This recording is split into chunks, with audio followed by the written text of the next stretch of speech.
Diqqat, aholiga shoshilinch xabar, tezda xabardor bo'ling. O'zbekistonda dahshatli falokat sodir bo'lgani aytilmoqda. Assalomu alaykum hurmatli tomoshabin do'stlar, kanalimizga xush kelibsiz. O'zbekistonda hamda jahonda sodir bo'layotgan eng tezkor va dolzarb mavzularni o'tkazib yubormaslik uchun kanalimizga obuna bo'lib, videoroliklarimiz davomida bor yo'g'i bir donadan like hamda podpisatsiya tugmachalarini bosib qoldirishni unutmang. 31 oktyabr kuni Toshkent shahar Yashnobod tumanida Cobalt Lithium bilan to'qnashib majaqlanib ketdi. Bu haqda poytaxt yo'l harakati xavfsizligi boshqarmasi xabar berdi. Qayd etilishicha, soat 18:00 da Yashnobod tumani Maxtumquli ko'chasida Cobalt va Lithium rusumli transport vositalarining o'zaro to'qnashuvi oqibatida yo'l transport hodisasi sodir bo'lgan.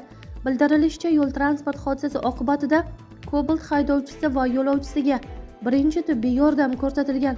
Holat yuzasidan Toshkent shahar Ichki ishlar bosh boshqarmasi yo'l harakati xavfsizligi boshqarmasi mas'ul xodimlari tomonidan surishtiruv ishlari olib borilmoqda deyilgan xabarda.